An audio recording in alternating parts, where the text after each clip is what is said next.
Hi students, good morning. Welcome to again D&A block chemistry. Pragya ma'am. Students, आज topic है हमारा 8.3.9 और 8.3.9 magnetic properties. Magnetic properties. वैसे magnetic properties ये topic आप एक बार पढ़ चुके हो सॉलिड स्टेट चैप्टर में, लेकिन इसी चैप्टर में ये टॉपिक फिर से रिपीट हो रहा है, तो हम आज इसको फिर रिपीट कर देते हैं ताकि आपको फिर से प्रिपेयर हो जाए. और दूसरी बात कि ये टॉपिक फिर से चैप्टर नंबर 9 में भी आएगा, तो 9 में भी हम फिर से रिपीट करेंगे ताकि कुछ भी थोड़ा बहुत भी इसमें मिसिंग पार्ट हो वो कवर हो जाए. मैग्नेटिक प्रॉपर्टी की बात करें तो when a magnetic field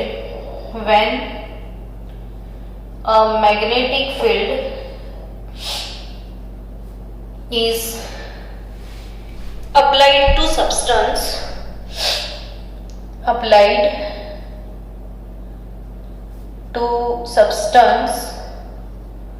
when a magnetic field is applied to substance, mainly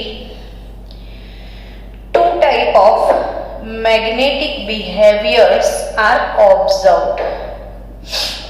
कि कोई सब्सटेंस है और इसके सराउंडिंग्स में आपने मैग्नेटिक फील्ड रख दिया है, तो उसका टू टाइप का बिहेवियर आपको मिलेगा देखने को.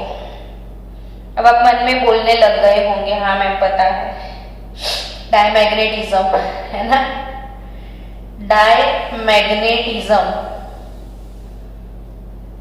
और दूसरा क्या, तो yes, paramagnetism. Diamagnetism and क्या, पैरामैग्नेटिज्म. अब डायमैग्नेटिक सब्सटेंस किसको बोलते थे, तो सब्सटेंस विच आर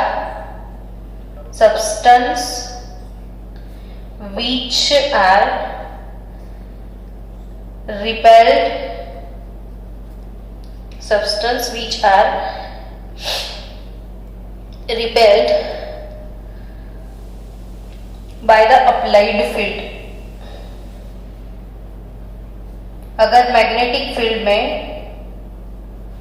कोई ऐसा सब्सटेंस रख दिया है और उसका रिपल्शन होता है, वो मैग्नेट से दूर भागता है.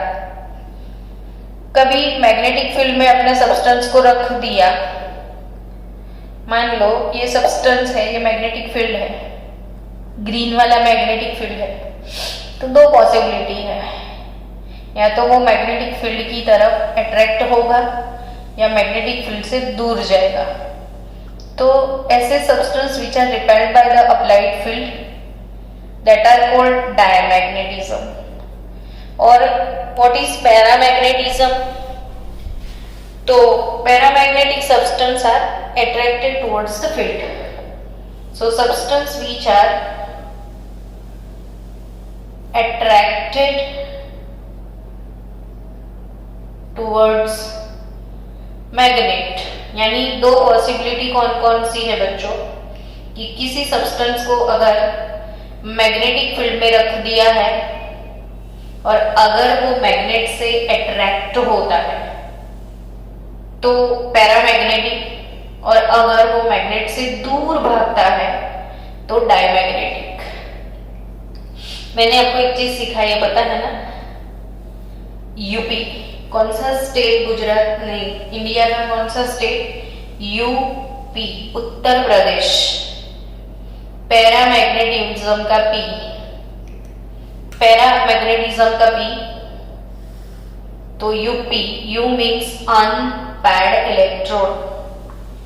तो जिसमें अनपेयर्ड इलेक्ट्रॉन होते हैं वो सब्सटेंस पैरामैग्नेटिक होते हैं.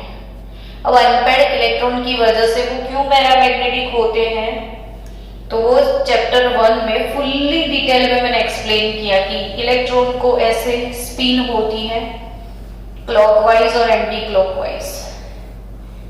कोई भी एक ऑर्बिट में इलेक्ट्रॉन अपनी स्पिन पे ऐसे मूव करता है, कोई एक इलेक्ट्रॉन अगर क्लॉकवाइज है तो कोई एक एंटी क्लॉकवाइज होता है। यानी बच्चों कोई एक ऑर्बिट में कोई एक अनपेड इलेक्ट्रॉन है तो उसकी स्पिन मूवमेंट की वजह से मैग्नेटिज्म पैदा होता है। सपोज +m है उसकी magnetic value, magnetic field value,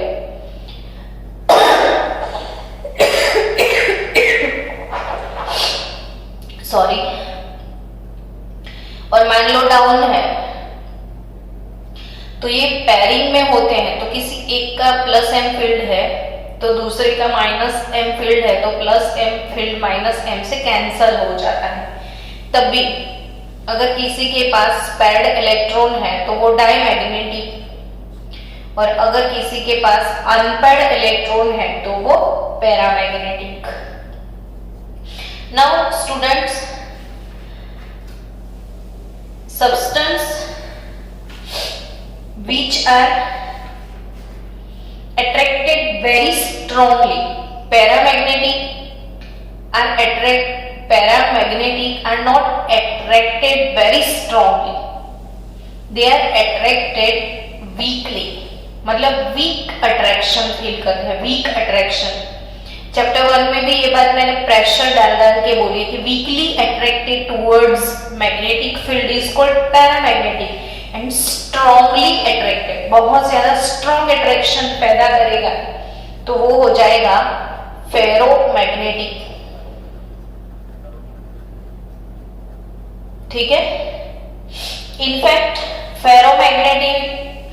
ferromagnetism is an extreme form of paramagnetism, यानी बहुत ज्यादा एक्सट्रीम लेवल पे पैरामैग्नेटिज्म होता है तो उसे फेरोमैग्नेटिज्म बोलते हैं।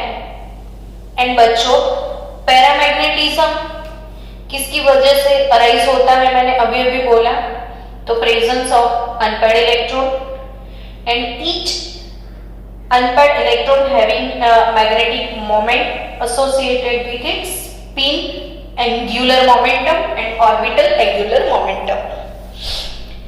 तो ये अनपेयर्ड इलेक्ट्रॉन की जो भी मैग्नेटिक वैल्यू है, अनपेयर्ड इलेक्ट्रॉन अपनी स्पीड पे ऐसे घूमता रहता है, इसकी वजह से इसका जो स्पिन एंगुलर मोमेंटम है, स्पिन पे मूव करता है, तो उसे बोला जाता है स्पिन एंगुलर मोमेंटम।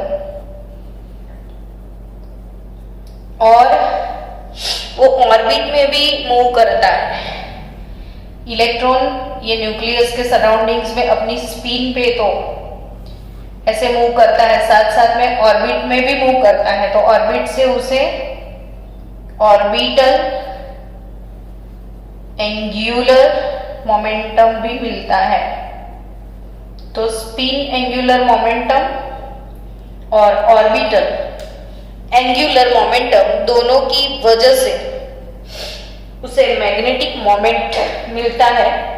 और ऐसी जो मैग्नेटिक मोमेंट है उसे कैलकुलेट कैसे किया जाता है, तो मैग्नेटिक मोमेंट कैलकुलेट करने का फॉर्मूला है मैग्नेटिक मोमेंट म्यू, कैलकुलेट करने का फॉर्मूला है √n+2, √n+2, और इसका यूनिट है bm, बोर मैग्नेटॉन। यूनिट क्या है इसका? Bore magneton. और मैंने 1 बोर मैग्नेटॉन की जो वैल्यू है वो भी आपको लिखवाई थी कि एक Bohr magneton 9.24 × 10⁻⁻27 ampere × metre square. तो चलो, ये जो भी मैग्नेटिक मोमेंट वैल्यू है इसको कैसे कैलकुलेट करना है वो आज सीखना है सबको मेरे साथ। तो इसके लिए आपको क्या करना पड़ेगा, तो चलो थोड़े सम्स की प्रैक्टिस करते हैं आज कि भाई calculate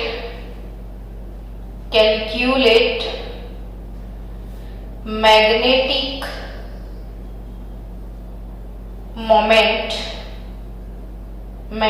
moment of following ions. तो आज मैग्नेटिक मोमेंट कैलकुलेशन की ही प्रॉब्लम सॉल्व कर लेते हैं। सबसे पहले बात करेंगे स्कैंडियम 3 की। तो स्कैंडियम 3 के लिए आपको स्कैंडियम का कॉन्फ़िगरेशन पता होना चाहिए। स्कैंडियम का नंबर है Z = 21। तो आर्गन 3D1 4s2। अगर 21 नंबर है तो 3D1 इसका कॉन्फ़िगरेशन रहेगा। नहीं आता है तो प्लीज कॉन्फ़िगरेशन की वीडियो देखो। 21 3D1, 22 3D2, 23 3D3।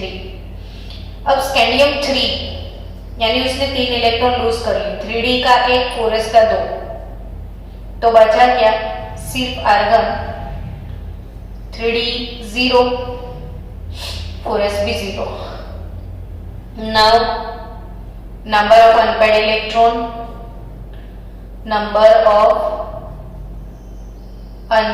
इलेक्ट्रॉन, इन स्कैंडियम +3 0। तो ऑब्वियसली मैग्नेटिक मोमेंट कैलकुलेटेड और ऑब्जर्व्ड दोनों ही 0 आएगा in case of scandium 3। Student next titanium 3। Titanium 3 के लिए टिटेनियम का कॉन्फ़िगरेशन लिखते हैं। टिटेनियम 22 नंबर शक्ति। आर्गन तो सब में फिक्स रहेगा, 3D भी फिक्स होगा, 4s भी फिक्स होगा। अब ये 22 तो 3D2 4s2। अब सोचो बच्चों Ti+3 यानी 3 इलेक्ट्रॉन लूज कर रहे हैं। तो इलेक्ट्रॉन सबसे पहले रिमूव होते हैं 4s ऑर्बिटल से, यानी 4s के 2 चले गए और 3D का 1 चला जाएगा, तो Ti+3 हो जाएगा। तो Ti+3 के लिए 3D1 कॉन्फ़िगरेशन बनेगा। अब 3D1 कॉन्फ़िगरेशन है तो obvious d orbital, s5 sub orbitals, इसमें सिर्फ 1 इलेक्ट्रॉन होगा तो उसका अनपेड इलेक्ट्रॉन n=1 है। तो μ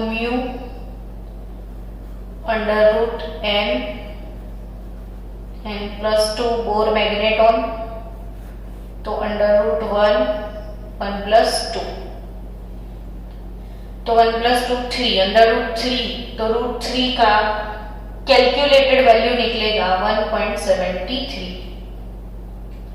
तो ये कैलकुलेटेड वैल्यू है, थियोरेटिकल वैल्यू 1.73 अगर एक अनपेड इलेक्ट्रॉन है, और उसका डायरेक्टली प्रैक्टिकली, ये थियोरेटिकली इतना होना चाहिए और प्रैक्टिकली ऑब्जर्व्ड वैल्यू इसका 1.75 है। तो प्रैक्टिकली जब प्रैक्टिकल परफॉर्म करके निकाला तो 1.75 बोर मैग्नेटॉन मिला, और थियोरेटिकली 1 अनपेड इलेक्ट्रॉन है तो 1.75 बोर मैग्नेटॉन होता है किसका, Ti+3 का। चलो नेक्स्ट Ti+2। टिटेनियम 2 के लिए देखो, तो अभी टिटेनियम का कॉन्फ़िगरेशन आपने लिखा था। टिटेनियम का कॉन्फ़िगरेशन है आर्गन 3D2 4s2, 2 इलेक्ट्रॉन +2 करना है तो 4s के 2 चले जाएंगे, बचेगा 3D2 3D2। तो यानी कि D के अंदर हमारे पास 2 इलेक्ट्रॉन है, तो नंबर ऑफ अनपेड इलेक्ट्रॉन कितने हो जाएंगे नंबर ऑफ अनपेयर्ड इलेक्ट्रॉन 2 हो गए, n/2। तो magnetic moment mu is nothing but √n+2। अगर 2 अनपेयर्ड इलेक्ट्रॉन है तो 2 + 2 2 + 2 + 2 4 × 2 √8 हो गया। तो 8 का रूट निकालो तो उसकी कैलकुलेटेड वैल्यू जो भी है म्यू कैलकुलेटेड यानी थियोरिकल वैल्यू इसका है 2.84 बोर मैग्नेटॉन, जबकि इसका ऑब्जर्व्ड वैल्यू है mu observed 2.76 bore magneton. Practically जो ऑब्जर्व किया गया है वो और थियोरेटिकली होता है 2.84। नेक्स्ट वेनेडियम 2 के लिए, वेनेडियम 2 का वेनेडियम 2, तो वेनेडियम का नंबर कौन सा है भाई? तो शक्ति V 23। आर्गन सबको लिखना ही लिखना है, 3D भी लिखना है, 4s भी लिखना है। वेनेडियम 23 तो 3D3 4s 2 23 है। अब ये वेनेडियम +2 तो सिर्फ 4s के 2 इलेक्ट्रॉन जाएंगे, पहले 4s से निकलते हैं, बचा 3D3 तो D has 5 सबऑर्बिटल। अगर वो 3D3 है तो 1 2 3 इलेक्ट्रॉन ऐसे चले जाएंगे। ये हो गया अपना 3D3।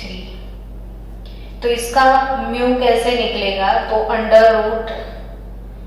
√n+2 बोर मैग्नेटॉन, तो √3 3 + 2 3 + 2 5 3 सा 15। तो म्यू कैलकुलेटेड वेनेडियम 2 का वैल्यू जो है वो है 3.87 बोर मैग्नेटॉन। तो म्यू ऑब्जर्व्ड कितना है? म्यू ऑब्जर्व्ड है 3.86 बोर मैग्नेटॉन।